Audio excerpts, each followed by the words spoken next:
los aquí presentes y quienes están en el Meet, en el Zoom, por interesarse por este tema, ¿no? Un poco cuando Fer me invitó, pensábamos, bueno, a ver qué temática poder acercar, y pensamos que la actitud profesional, la actitud ante personas con riesgo suicida podía ser un tema interesante.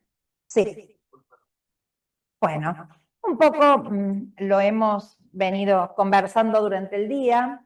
Acá el problema central no es la muerte, es el sufrimiento, ¿sí?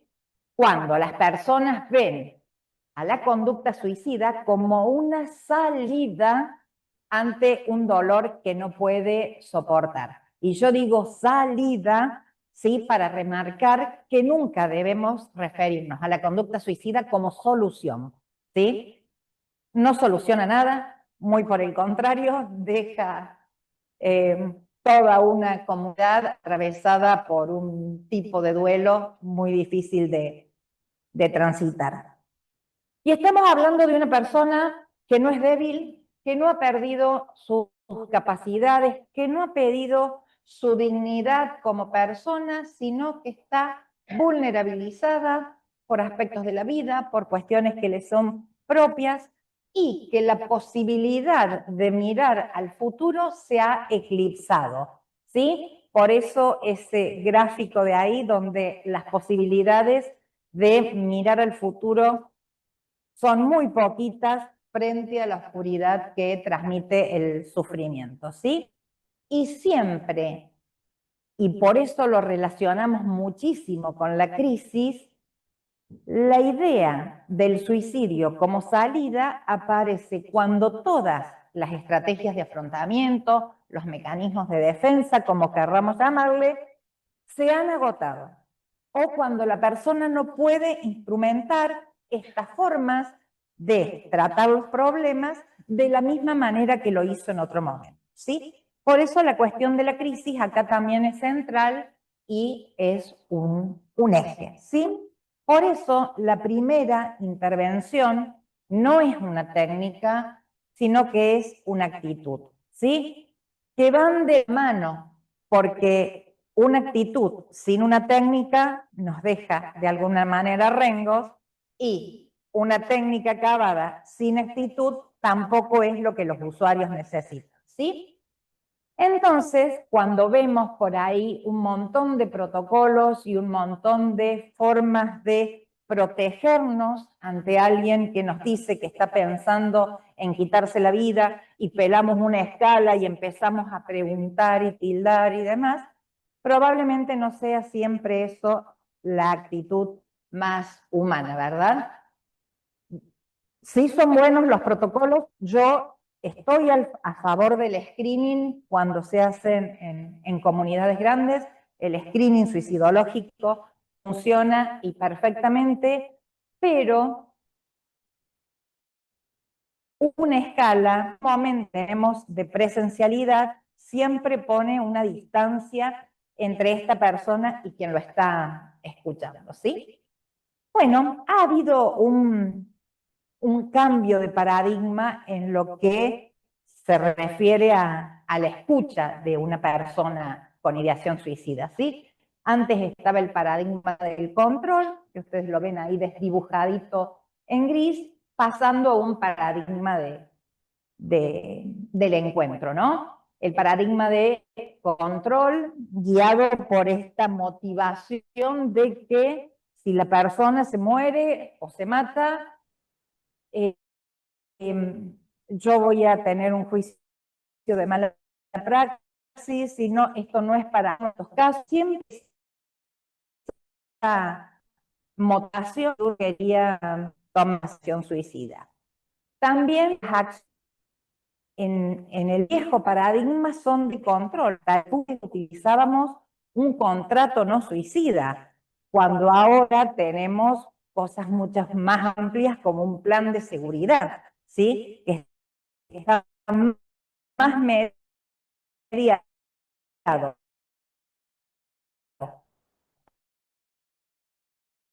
por un laboratorio entre SIDA, que era siempre un up-down, donde el profesional impedía, ¿sí? Sin posibilidad de un intercambio. En el paradigma del encuentro, por supuesto, la empatía como eje vector, acompañar, escuchar, hacer partícipe a la persona en esta decisión de querer terminar con su vida ante una problemática particular de este momento, y el resultado siempre es una persona que se siente escuchada, alojada y acompañada en un proceso. Yo traje varias actitudes para trabajar hoy: la hospitalidad frente al sufrimiento, ¿sí? Y la actitud ética fundamental pasa por este lado, ¿sí? No en escudarse atrás de protocolos, sino poder estar ahí, habilitar la palabra, siempre que la persona pueda interpretar o pueda tener frente a sí un profesional fuera del viejo paradigma que lo juzga, lo reta y le quiere enseñar a cómo vivir, ¿verdad? Entonces, siempre antes que diagnosticar, alojar, y no porque diagnosticar sea esté mal, necesitamos la línea de trabajo, pero ya vamos a ver cómo. Antes que interpretar, escuchar, y antes que convencer, comprender. Siempre desmitificando el primer mito, valga la redundancia, que es que si yo le hablo a una persona que está pasando por una crisis excepcional, que me da muchos indicios verbales y conductuales de que está pensando en la muerte, si yo le pregunto si ante estas circunstancias está pensando en quitarse su vida o está pensando en suicidarse, ¿lo va a empujar hacia eso? No. Ese es el primer mito que tenemos que sacarnos. Hay evidencia de que la pregunta rescata. No vamos a hablar de salvar vidas acá, ¿verdad? Porque no es nuestra tarea. Y lo que genera daño es el silencio, ¿sí? El no preguntar, la ocultación. Actitud 2, el reconocimiento incondicional de la dignidad, ¿sí? Esta persona, porque esté pensando en acabar con su vida, no pierde su dignidad, sino que, muy por el contrario, nosotros tenemos que verla muy a pesar de lo que nos cuente. ¿Sí? Yo por ahí cuando doy técnica específica para trabajar suicidio, siempre decimos que, o nosotros al menos los terapeutas de mi línea, yo no tengo miedo de escuchar estas cosas. Podés decírmelo, yo no tengo miedo, ¿sí? Porque tal vez estas personas se encontraron antes con la cara de horror de otras que le dijo, no, no, no, yo no atiendo personas con ideación suicida. No, yo no. Entonces, yo no tengo miedo, yo me puedo bancar esto que me vas a decir, ¿sí? La persona no es un riesgo, ¿sí? No es el intento per se, no es una estadística y no es un protocolo. Si bien las estadísticas y los protocolos sirven muchísimo, la persona es mucho más que eso. La actitud 3, la humildad frente a la omnipotencia que nos genera este tipo de situaciones, ¿sí? Sobre todo teniendo en cuenta esta primera frase. Nadie puede garantizar que la persona no se vaya a suicidar, ¿sí? Está dentro de las posibilidades. Y estos que dicen, no, yo tengo miedo de un juicio de mala praxis, digamos, si uno procede con conocimiento y con el registro en la historia clínica de que uno actuó acorde a cómo deberíamos actuar, a nadie le hacen un juicio de mala praxis, ¿no? Yo trabajo con muchos suicidólogos de todas partes y nunca nadie ha tenido este problema. Eso sí, hacer todo lo posible para trabajar con rigor, con conocimiento, ¿sí? Y también aceptar los límites de nuestra acción clínica, en ambos sentidos, ¿sí? Si yo realmente no puedo trabajar con usuarios con ideación suicida y pienso que el recurso de enlace más válido es mi colega, no lo mando. Anda a ver a mi colega, pedí un turno para mi colega, lo acompaño, ¿sí? Es acompañarlo hasta poder enlazar con el recurso de ayuda más válido. La corresponsabilidad como actitud número 4, ¿sí? Y eso lo hemos venido escuchando también en mis antecesoras. La prevención del suicidio, a nivel general o a nivel individual, no puede recaer solo sobre nuestros hombros, ¿sí? Porque es muy difícil, es de una carga extra, es algo que nos interpela permanentemente, porque si algo tenemos en común con esta persona que quiere quitarse la vida, es justamente eso, la vida. Y muchas veces las personas que llegan a la consulta con esta ideación tratan con un desprecio a la vida que, por supuesto, nos ponen en jaque a nosotros también, ¿sí? Por eso es importante tener este tejido de otros actores sociales para que nos acompañen. Y el sistema de salud es uno, ¿sí? Porque a mí también me gusta sacar de ese lugar, cuando uno empieza a leer un texto sobre suicidio, un artículo, lo que sea, lo primero que te dicen es un grave problema de salud. Sí, por supuesto, salud tiene que ver, pero también es un grave problema social.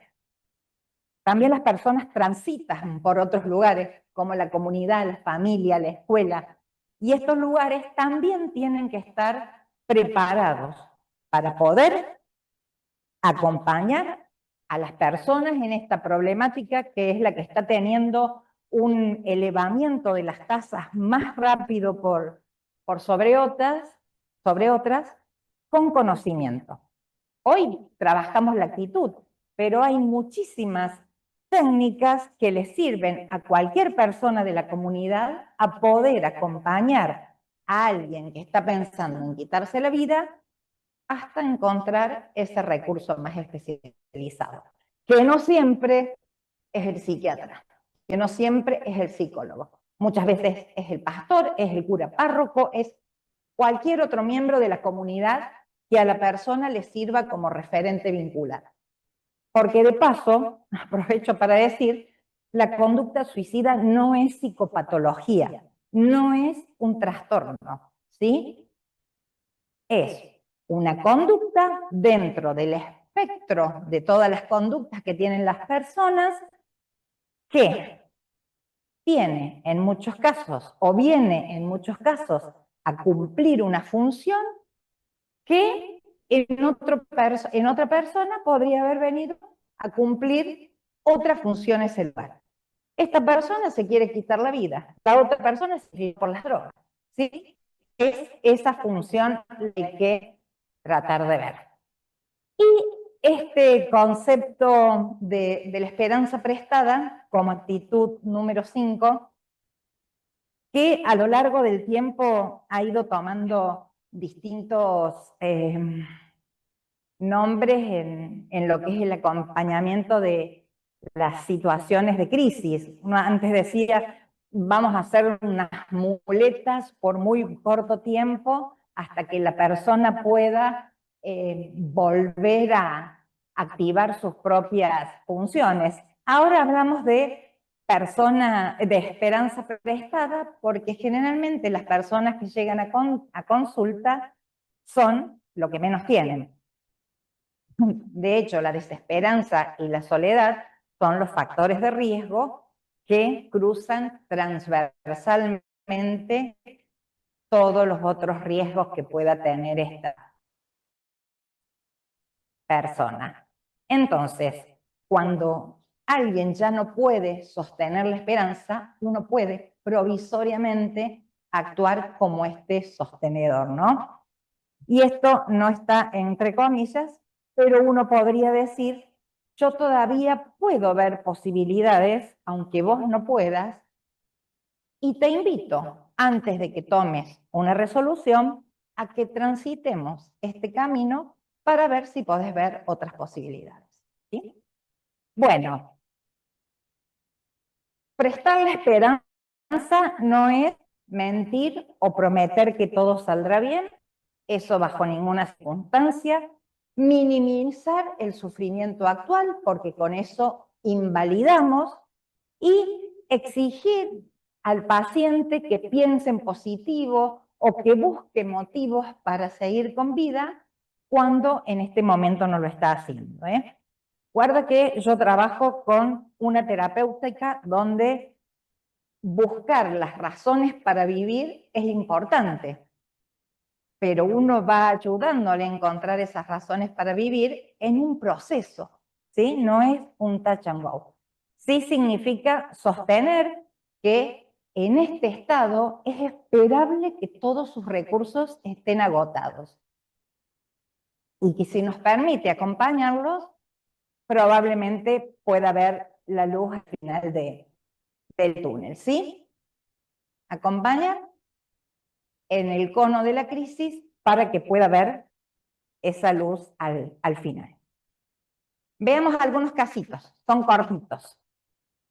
Paciente, hombre, 62 años, viudo, hospitalizado por una afección cardíaca. Él nos dice, ya estoy cansado, me siento una carga para mis hijos, es como si sobrara, antes era útil y ahora solo ocupo una cama. Una frase que podría acompañar es, a veces cuando uno siente que sobra, lo que en realidad lo que falta es alguien que pueda escuchar en este dolor. Yo abajo les dejo referencias para no hacerlo muy largo, pero bueno, Dollner, gracias, es uno de los últimos autores que más estudiamos, que ha hecho intervenir esta variable de la pertenencia frustrada a las técnicas suicidológicas, ¿sí? Sin olvidarnos que Schneemann, padre de la suicidología, en esta misma línea hubiese hecho una intervención de ese tipo. Paciente, una adolescente, 16 años, derivada por la escuela, que dice, yo vengo, me mandaron, pero no quiero que me arreglen. Si no estuviera, nadie lo notaría. ¡Guau! Hay que escuchar. Si no estuviera, nadie lo notaría, ¿sí?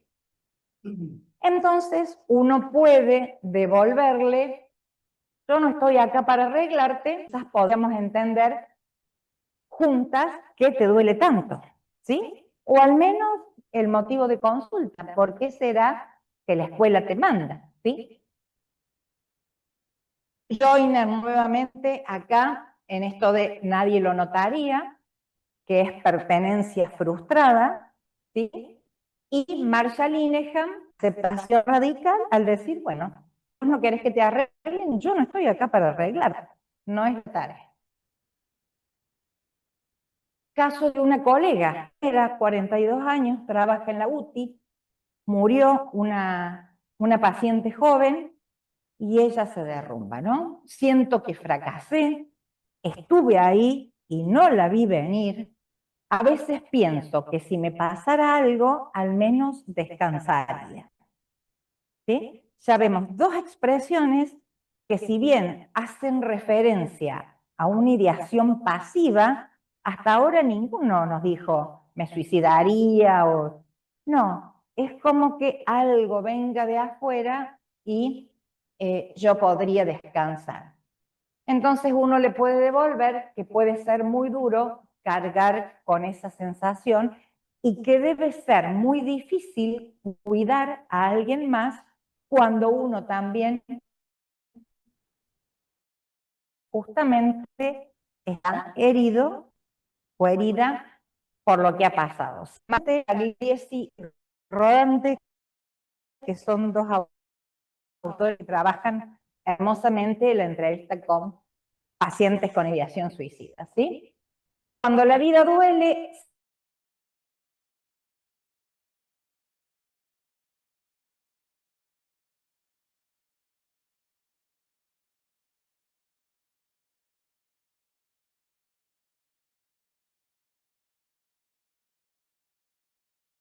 sin contagiarse, porque muchas veces quienes trabajamos permanentemente en crisis también nos dan enfermedades profesionales, ¿no? Desgaste por empatía, trauma vicario y demás. Y la orientación activa para la vida, que es un poco lo que tiene que ver no solamente con lo que uno pretendería que esta persona remita después de la crisis, sino que muchos, los que trabajamos en prevención, lo hacemos desde ese punto de vista, ¿sí? Y acá algo que yo le pregunté a Fernanda, porque no es mi área, pero yo dije, a ver, todo lo que yo trabajo de la entrevista con pacientes suicidas, donde acá nombré la empatía nomás, pero nosotros podemos hablar de escuchar con ternura, cuál es la escucha ética, ¿sí? Y cuál es la actitud ética cuando, sí, al pensar solo en la definición que nos comparte, es que ahora se olvidó el autor, Stengel, ahí viene, siempre viene. Stengel nos dice es la acción más personal que alguien puede llevar a cabo. En el sentido de que la persona ha tomado una decisión, lo está pensando sobre lo único que le es propio, que es la vida. ¿Sí? Todo lo demás es de prestado. Los bienes, la reputación, pero la vida, que es eso también lo que nos pone, como les decía antes, en este lugar de compartimos con esta persona. ¿Sí? Entonces, yo decía, bueno, a ver, ¿desde qué mirada y desde qué frases comunes y recurrentes, como por ejemplo, soy una carga, no sirvo, ya no tengo valor, podemos pensar esta técnica de la entrevista con pacientes suicidas desde el lado de la bioética, ¿sí? Y encontré en la bioética personalista, que le preguntaba a Fernanda, ¿se usa, voy bien para acá? Es un terreno, sí, un poco la base para poder asentar la técnica de la entrevista con pacientes suicidas, ¿sí? Con esta idea que trabajábamos al principio, la identidad, su dignidad permanece intacta, es una persona que por las cuestiones que sea, en este momento está en crisis, ¿sí?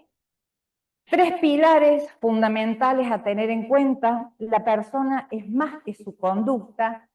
Primero está ella, después, si es riesgo alto, riesgo medio, riesgo bajo, ¿sí? No vemos el riesgo en un primer momento, sino alguien que está sufriendo. ¿Es importante ver el riesgo? Sí, yo les hablaba antes de una ideación pasiva. Dormirme y no despertarme mañana, a mí me da tiempo para instrumentar algo, que la persona me diga, me voy a matar y ya tengo el método y sé utilizarlo, obviamente que los tiempos son otros, ¿verdad? Pero la persona sigue siendo la misma, ¿sí? La persona es relacional y nosotros muchas veces y arbitrariamente le buscamos el referente vincular. Cuando decimos, lo llamemos a los padres, que venga a la persona hay que preguntarle, ¿quién más nos podría ayudar ahora? ¿Sí? No solo es el en qué te puedo ayudar, sino quién de esta red que dijimos antes que teníamos que activar para poder ayudarnos y ayudar, es ver quién es el referente vincular, ¿sí? Y el cuidado tiene un valor moral. Escuchar, acompañar, permanecer presentes no son tareas secundarias, son acciones éticas centrales. ¿Sí? Entonces, volvamos a la definición de Stengel, ¿sí? Es la decisión más personal que alguien puede tomar, ¿no? ¿Sí? Y nos preguntamos hasta dónde llega nuestro deber de proteger y en qué lugar comienza el derecho de esta persona a decidir sobre esta. Que es que lo peligroso de esta decisión personal es que la persona muchas veces toma la decisión en una situación de crisis. Y la crisis es mala consejera, ¿sí? Porque así como tiene su polo de crecimiento, y decimos, de las crisis se sale fortalecido, lo que no te mata te fortalece, bueno, también tiene su lado negativo, ¿sí? Que enfocando en la violencia. Entonces, ¿dónde está el derecho a decidir si lo está haciendo en un momento de su conciencia, de su mirada, su posición en el... Entonces, esto de la esperanza prestada está como en el centro de esta cuestión de los 4 P's